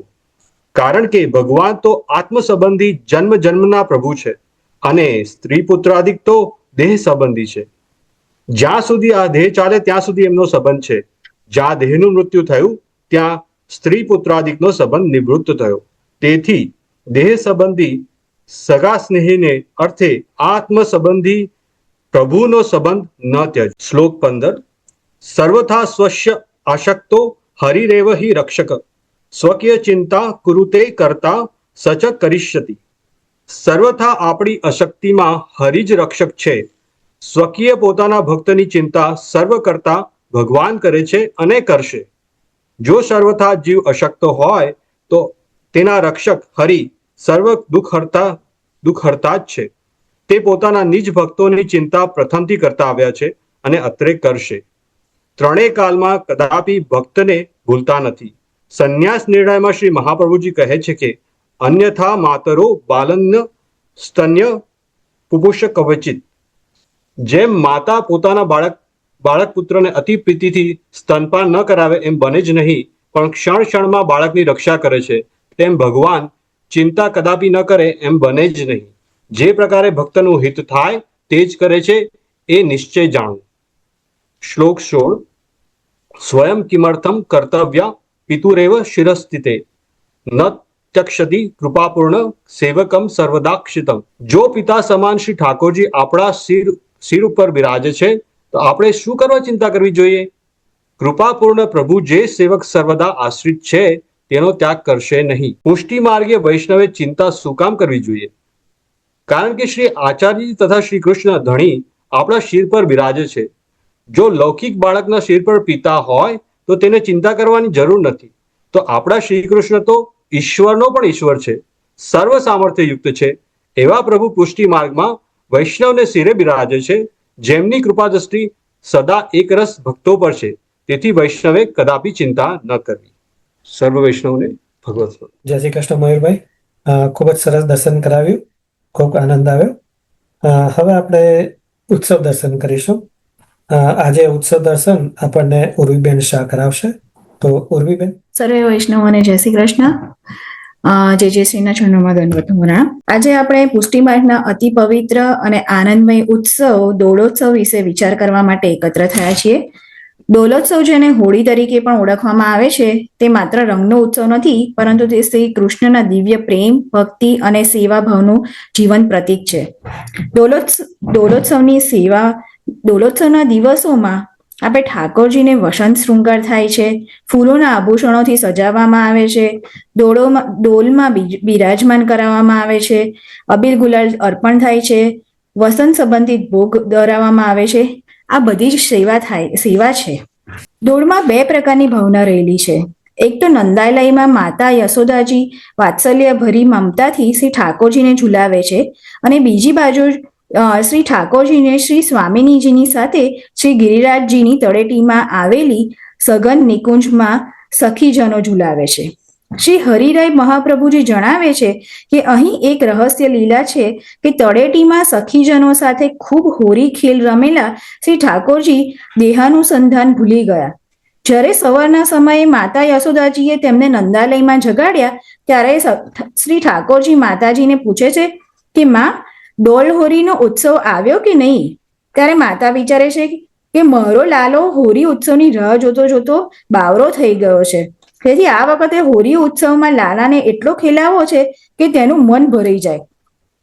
માતાએ સર્વ સખીજનોને બોલાવીને કહ્યું કે ઉદ્યાનમાં ડોલની સુંદર રચના કરો.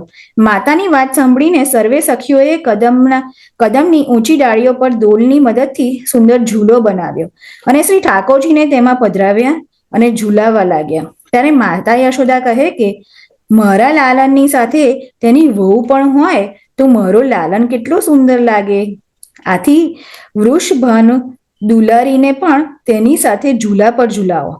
આ સાંભળી સર્વે સખીજનો અત્યંત આનંદિત થઈ ગયા અને માતાની આજ્ઞા પ્રમાણે યુગલ સ્વરૂપ ઝૂલામાં બિરાજ્યા અને સર્વ સખીજનોને તેમને ઝૂલાવ્યા અને માતા યશોદાએ નવયુગલ સ્વરૂપના બલૈયા લીધા. સર્વે સખીજનોને નવયુગલ પર વિવિધ પુષ્પોની રંગબેરંગી પાંદડીઓ ઉડાડી શ્રી ઠાકોરજીને હરિ ઉત્સવનો ભાસ કરાવ્યો. દોલોત્સવની ભાવના ગમે તે ઋતુમાં થઈ શકે છે. હોળીના દિવસો દરમિયાન કરેલા દોલોત્સવમાં રંગ ઉડાવવામાં આવે છે અને બાકીની ઋતુમાં અધિક માસ દરમિયાન કરેલા દોલોત્સવમાં વિવિધ ફૂલોની પાંદડીઓ ઉગાડવામાં આવે છે અને દરેક ઋતુ પ્રમાણે વિવિધ પ્રકારની સામગ્રી, સજાવટ અને સંગીત થાય છે. હવે પુષ્ટિ માર્ગમાં અથવા ડોલનો અર્થ શું? તો હોળીનો આરંભ રાક્ષસ રાજા હરણ્ય કશ્યપના વિનાશ અને કૃષ્ણ ભગવાનના રમણીય પળોમાં રાધા અને વ્રજની ગોપીઓ સાથેના આનંદમય ક્ષણોમાં થયેલા રમતોમાંથી થયો હતો. આ તહેવાર આધ્યાત્મિક રીતે સારા પર દુષ્ટનો વિજય, ભગવાનના પ્રેમની મહત્વપૂર્ણતા અને જીવનમાં નવા આરંભ અને પરિવર્તન માટેની તક દર્શાવે છે. ડોલ વિવિધ લતાવટ, છોડ, સુગંધિત ફૂલો વડે શ્રી વૃંદાવન, શ્રી ગુરુરાજજી વગેરેમાં તૈયાર કરવામાં આવે છે. વાત્સલ્ય ભાવ સાથે ભક્તજનો શ્રી ઠાકોરજી પ્રત્યે પ્રાર્થના કરે છે કે ગોવર્ધન, વૃંદાવન, યમુના, ગોકુળ વગેરે તમામ દૈવિક સામગ્રી માત્ર શ્રી કૃષ્ણની ખુશી અને આનંદ માટે જ છે. આવી રીતે શ્રી ઠાકોરજી આ વસ્તુઓ ડોલ સ્વરૂપે સ્વીકાર કરે છે અને ભક્તોના હૃદયમાં ડોલ સ્વરૂપે ઝૂલે છે. આ રીતે ડોલ મારફતે શ્રી પ્રભુ વૃક્ષો, છોડ, ફૂલો, લતાવટ સ્વીકાર કરે છે અને તેમને દૈવી, સ્વર્ગીય અને આત્મ સ્વાભાવિક બનાવે છે. આ રીતે શ્રી કૃષ્ણના એક નામ છે ભક્ત પૂરકાય નમઃ, એટલે કે જે ભક્તોની દૈવી ઈચ્છાઓને પૂર્ણ કરે છે.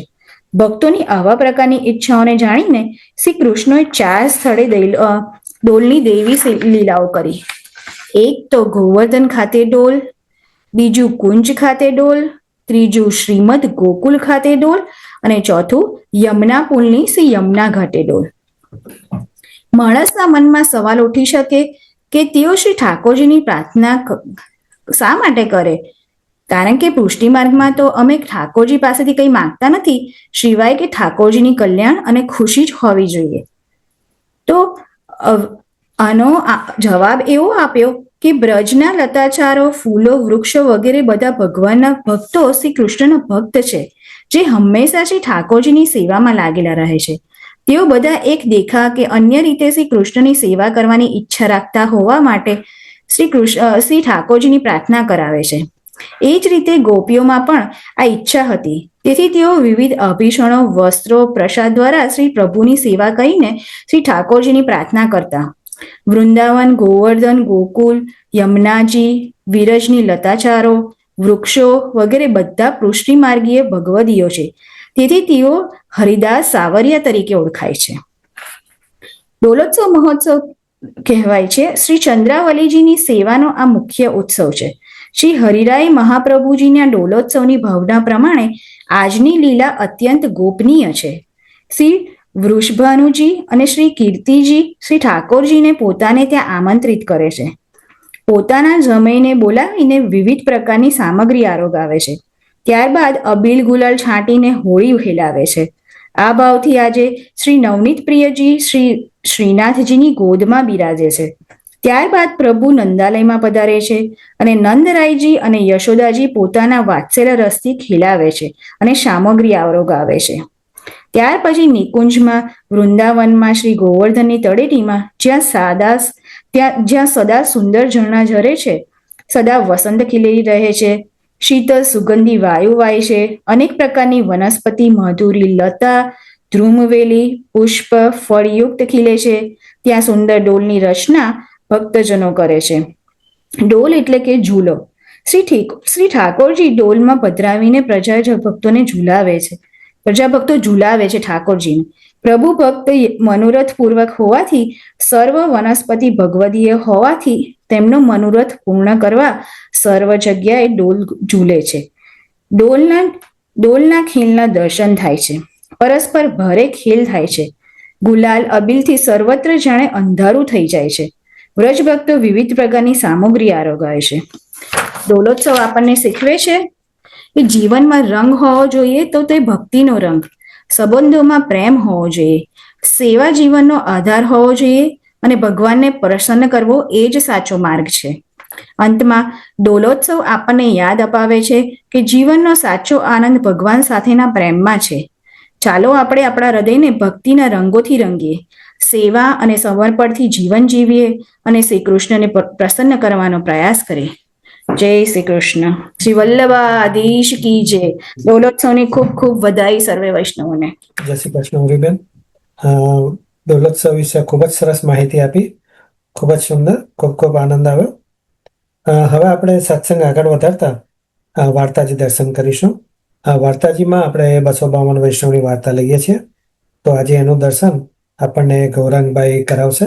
તો ગૌરાંગભાઈ. જય શ્રીના ચરણોમાં દંડવત પ્રણામ અને બધા વૈષ્ણવોને ભગવત સ્મરણ. આજે આપણે 252 વૈષ્ણવોની વાર્તા નંબર 21 એક પટેલ માળાવાળોની વાર્તા આપણે સાંભળશું.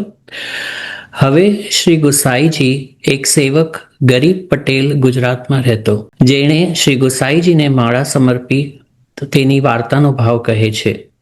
ભાવ પ્રકાશ. આ પટેલ રાજસ ભક્ત છે. લીલામાં એનું નામ માલિની છે. માલિની પ્રેમ મંજરીથી પ્રગટ્યા છે, તેથી એમના ભાવરૂપ છે. એ ગુજરાતમાં એક કણબી પટેલને ઘરે જન્મ્યા. જન્મતા તે પિતાનું મરણ થયું. પછી એ 15 વર્ષના થયા ત્યારે માતાનું મરણ થયું. ત્યારે ઘરમાં દ્રવ્ય તો કશું હતું નહીં, તેથી મજૂરી કરી પોતાનું ગુજરાન ચલાવવા લાગ્યા. એક વખતે શ્રી ગુસાઈજી શ્રી દ્વારિકાજી પધાર્યા. માર્ગમાં આ પટેલનું ગામ આવ્યું. ત્યાં એક તળાવ પર શ્રી ગુસાઈજીએ મુકામ કર્યો. તે વખતે આ પટેલ ત્યાં માટી ખોદતો હતો. એણે શ્રી ગુસાઈજીના દર્શન કર્યા. દર્શન કરતા એના મનમાં એવું આવ્યું કે આ કોઈ મહાપુરુષ છે, તેથી એમના શરણે જઈએ તો સારું.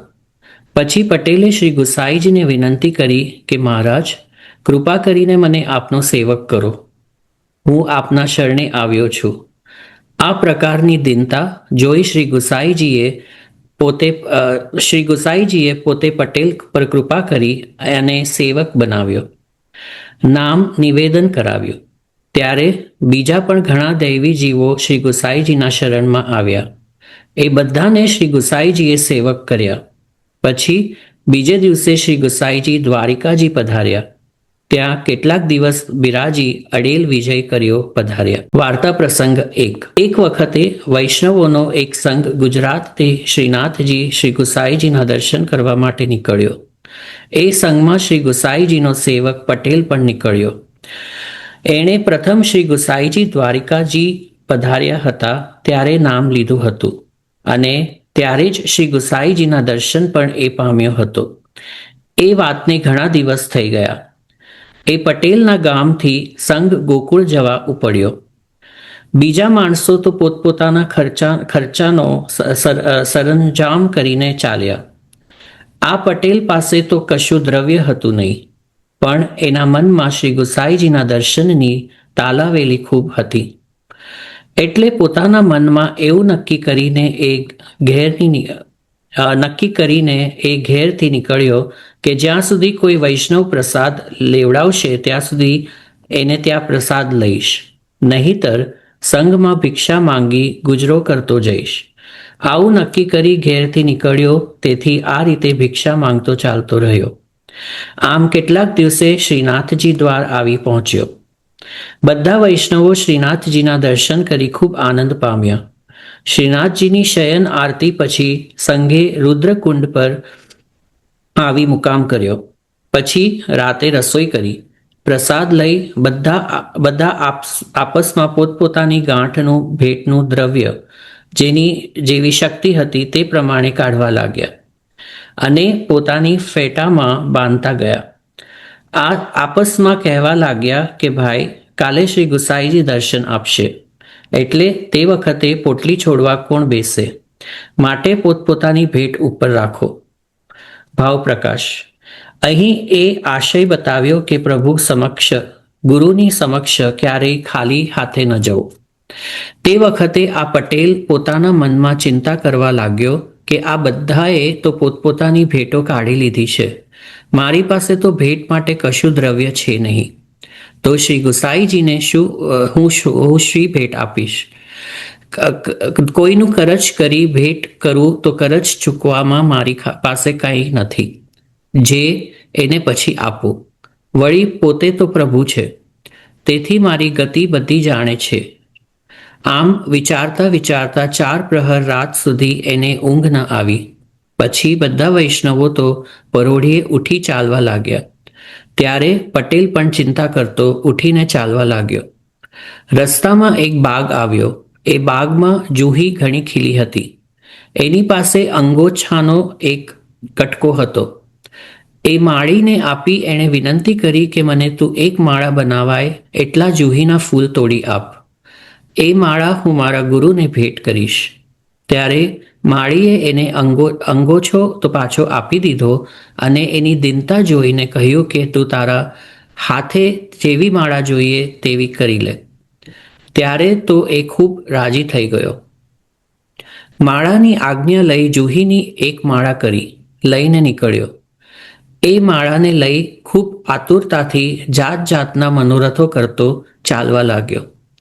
બીજા બધા વૈષ્ણવો તો શ્રી ગુસાઈજીની સમક્ષ જાત જાતની ભેટ કરશે અને હું આ માળા શ્રી ગુસાઈજીના શ્રીકંઠમાં ધરાવીશ. ત્યારે મારી માળા જોઈ શ્રી ગુસાઈજી ખૂબ પ્રસન્ન થશે. પણ હવે હું જલ્દી આ સંઘની સાથે જઈ પહોંચ્યું તો સારું. પછી એ વૈષ્ણવ તો શ્રી ગુસાઈજીના ચરણ કમળોનું ધ્યાન કરતા ચાલવા લાગ્યો. એની આરતી શ્રી ગુસાઈજી સહન ન કરી શક્યા. તેથી તે દિવસે વહેલી સવારે પ્રભુ શ્રીનાથજીના શૃંગાર માટે પધાર્યા. પોતે તો ઘોડા પર સવાર થયા. 2-4 વૈષ્ણવોને સાથે લીધા હતા. એમને શ્રી ગુસાઈજીએ પહેલેથી કહી રાખ્યું હતું કે ગુજરાતનો એક સંઘ આવે છે, એમાં એક પટેલ છે. તેથી એ એક માળા બહુ સુંદર તૈયાર કરીને મને ભેટ કરવા લાવી રહ્યો છે અને એ સંઘની સૌથી પાછળ છે. એટલે એની માળા પ્રથમ અંગીકાર થાય પછી બધા વૈષ્ણવો ભેટ કરવા પામે તે પહેલાં કોઈ ભેટ ન કરે એમ કહીને પોતે ઝડપભેર ઘોડો ચલાવ્યો. અને અહીં જેમ જેમ માળાનો ગરમી લાગે તેમ આ વૈષ્ણવોને ચિંતા થાય. તેથી શ્રી ગુસાઈજીથી એનો તાપ સહેવાય નહીં એટલે ઝપાટા ભેર ઘોડે દોડાવ્યો. રસ્તામાં જ સારો સંઘ મળ્યો. ત્યારે એ બધા વૈષ્ણવોએ પ્રભુને દંડવત કર્યા. પછી વિનંતી કરી, મહારાજ જરા ઘોડો થંભાવો તો અમે બધા ભેટ કરીએ. ત્યારે એ વૈષ્ણવને પ્રભુની સાથે આવતા વૈષ્ણવોએ કહ્યું કે ઘોડો તો એક પટેલ માળા કરીને તમારા સંઘમાં સૌથી પાછળ આવે છે તે જ્યાં મળશે ત્યાં થોપશે. આટલું કહ્યું અને આગળ ચાલ્યા. ખૂબ ઉતાવળે પ્રભુનો ઘોડો એ પટેલની પાસે જઈ પહોંચ્યો. પટેલે શ્રી ગુસાઈજીના દર્શન કીધા. પ્રભુ જ્યારે નજીક પધાર્યા ત્યારે પટેલે શ્રી ગુસાઈજીને માળા પહેરાવી દંડવત કર્યા. ત્યાં તો શરીરનું વિસ્મરણ થઈ ગયું, ભાન ભૂલાઈ ગયું. ભાવ પ્રકાશ. કેમ કે શ્રી ગુસાઈજીના સ્વરૂપાનંદમાં મગન થઈ વહલ વ્યાકુળ થઈ ગયો, તેથી દેહ ભાન ન રહ્યું. પછી પ્રભુએ ઘોડા પરથી ઉતરી પટેલના માથા પર શ્રીહસ્ત મૂકી તેના કાનમાં અષ્ટાક્ષરનો ઉપદેશ કર્યો. ત્યારે એ પટેલ જાગ્યો. ત્યારે એ પટેલને કહ્યું કે પટેલ, હું તારી માળા માટે શ્રી ગોકુળથી સામો આવ્યો છું અને તું તો મારા ચરણારવિંદમાં લીન થવા ચાહે છે, તો આ બધા તારી સાથેના અમને શું કહેશે? હજી તારી પાસે આગળ અમારે સેવા કરાવવી છે. આમ કહેતા જાય અને વચમાં વારંવાર માળાની પ્રશંસા કરતા જાય.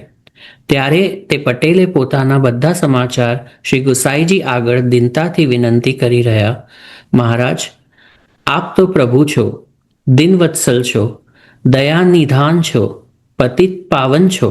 તેથી આપની ઉપમા કહેવાનું સામર્થ્ય ક્યાં જીવનનું છે. તેથી પોતાના દાસની સેવા પોતે અંગીકાર કરો છો. એટલામાં આખોય સંઘ દોડી આવ્યો. શ્રી ગુસાઈજીને દંડવત કરી સૌએ વિનંતી કરી. પછી પોતપોતાની ભેટ ધરી. બધા પોતાના મનમાં ચકિત થઈ ગયા. પછી શ્રી ગુસાઈજી ફરી ઘોડા પર સવાર થઈ શ્રીનાથજી દ્વાર પધાર્યા. સ્નાન કરી પર્વત પર મંદિરમાં જઈ શ્રીનાથજીની રાજભોગ આરતી કરી બેઠકમાં આવી વિરાજ્યા. ત્યારે પણ માળાવાળા પટેલને પ્રભુએ નજીક બોલાવ્યો. તે વેળા પણ બધા વૈષ્ણવો ચકિત થઈ રહ્યા. એટલે તો શ્રી ગુસાઈજી કરુણા સાગર છે. પછી શ્રી ગુસાઈજીએ કૃપા કરીને પટેલને શ્રીનાથજીના ફૂલઘરની સેવા સોંપી. આ પટેલ શ્રી ગુસાઈજીનો આવો કૃપાપાત્ર ભગવદીય હતો. તેથી એની વાર્તા ક્યાં સુધી કહેવી. બધા વૈષ્ણવોને ભગવત સ્મરણ. જય શ્રી કૃષ્ણ ગૌરંગભાઈ. શ્રી કૃષ્ણ. ખૂબ જ સુંદર આપે વાર્તાથી દર્શન કરાવ્યું. ખૂબ ખૂબ આભાર. હવે આપણે એક કીર્તન સાંભળીશું. આજે કીર્તન આપણને ભૂમિબેન સંભળાવશે. તો ભૂમિબેન. શ્રી ગોવર્ધન નાથ કી જય જેના ચરણોમાં દંડવત પ્રણામ. હું આજે રસિયા લઈશ. ખેલે શ્યામા શ્યામ રી આજ કુંજન મેં હોરી. ખેલે શ્યામા શ્યામ રી आज कुंजन में होरी. कुंजन में होरी लाला कुंजन में होरी. कुंजन में होरी लाला कुंजन में होरी. खेले श्यामा श्याम री आज कुंजन में होरी. नंद गाँव सो आई सखा सब. नंद गाँव सो आई सखा सब. बरसाने की वामरी आज कुंजन में होरी. खेले श्यामा श्याम री आज कुंजन में होरी. गहवर वन और खोर सांकरी. गहवर वन और खोर सांकरी.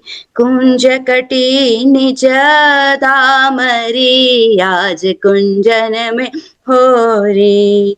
खेले श्यामा श्याम री आज कुंजन में होरी.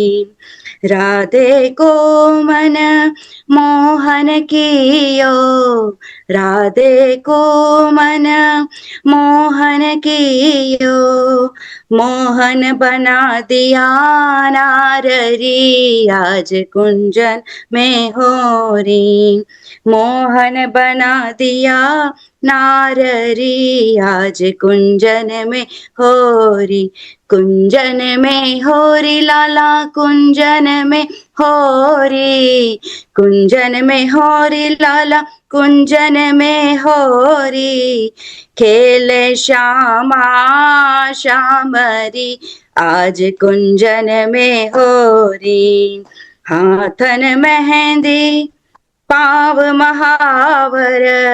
हाथन मेहंदी पाव महावर. बेंदी लगाई गई भालरी आज कुंजन में होरी. बेंदी लगाई गई भालरी आज कुंजन में होरी. कुंजन में होरी लाला कुंजन में होरी. कुंजन में होरी लाला कुंजन में होरी. खेले श्यामा श्याम री आज कुंजन में होरी. खेले श्यामा श्याम री आज कुंजन में होरी. कहत दास नवनीत पियारो. आज कहत दास नवनीत पियारो.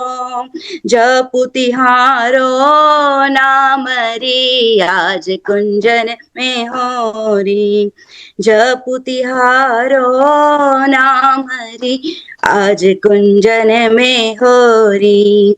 खेले श्यामा श्याम री आज कुंजन में होरी. कुंजन में होरी लाला कुंजन में होरी. कुंजन में होरी लाला कुंजन में होरी. खेले श्यामा श्याम री आज कुंजन में होरी. खेले श्यामा श्याम री आज होरी आज कुंजन में होरी. आज कुंजन में होरी. होरी के रसिया की जय. जय જેના ચરણમાં દંડવત પ્રણામ. જય શ્રી કૃષ્ણ ભૂમિબેન. ખૂબ જ સુંદર કીર્તન લીધું. ખૂબ ખૂબ આનંદ આવ્યો. ખૂબ ખૂબ આભાર. હવે આપણે સત્સંગ આપણો વિરામ તરફ જઈ રહ્યો છે. આજે આપણને આટલો સરસ લાભ આપવા બદલ કંટકીના વૈષ્ણવોનો ખૂબ ખૂબ આભાર. ખાસ કરીને ભૂમિબેનનો પણ ખૂબ ખૂબ આભાર. આપણો એકાદશીનો સત્સંગ પાપ મોક્ષની એકાદશી નિમિત્તે માર્ચની 15મી રવિવારના દિવસે છે. તો એ વખતે આપણે ફરી મળીશું. હવે આપણે આશ્રયપદનું ગાન કરીશું. આજે આશ્રયપદ આપણને હર્ષિત સંભળાવશે. તો હર્ષિત. સર્વે વૈષ્ણવોને ભગવત સ્વરૂપ જે શ્રીના ચરણોમાં દંડવત. શ્રી વલ્લભ પ્રભુ કરુણા સાગર જગત ઉજાગર ગાયે.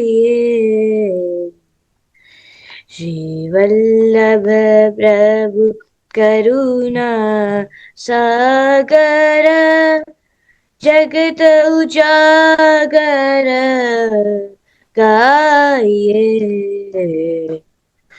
श्री वल्लभ के चरण कमल की बलि बलि बलि बलि जाइए.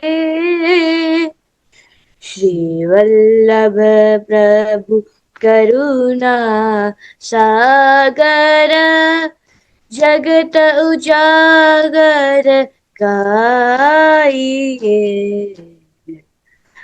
वल्लभी सृष्टि समाज संग मिल जीवन को फल पाइए. श्री वल्लभ प्रभु करुणा सागर जगत उजागर गाइए. श्री वल्लभ गुण गाइए सदा यात रसिक कहाइए. श्री वल्लभ प्रभु करुणा सागर जगत उजागर गाइए. जगत उजागर गाइए. जगत उजागर गाइए. जगन्नाथ की जय. જય શ્રી કૃષ્ણ. હર્ષિત, ખૂબ જ સુંદર, ખૂબ સરસ. હવે આપણો સત્સંગ વિરામ લઈ રહ્યો છે. આગળ જણાવ્યા પ્રમાણે આપણે ફરી માર્ચની 15મીએ રવિવારના દિવસે પાપ મોક્ષની એકાદશી નિમિત્તે ફરી મળીશું.